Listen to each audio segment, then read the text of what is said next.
Milí budúci správcovia, máme tu posledný predpoklad, na základe ktorého vás ministerstvo zapíše do zoznamu správcov, takže tak ako sme už mali dôveryhodnosť, bezúhodnosť, potom tie osobitné predpoklady, ktoré sú vám definované, ale neboli presne špecifikované v zákone, je tu posledná odborná prax, ktorá je takisto v tom istom paragrafe 21, ale v odseku 5 definovaná v zákone číslo 8/2005.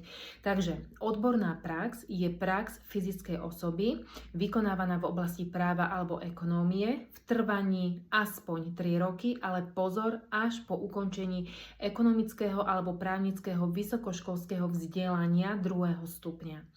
Takže máme prejdené všetky predpoklady, ja myslím, že tie základy už budete vedieť.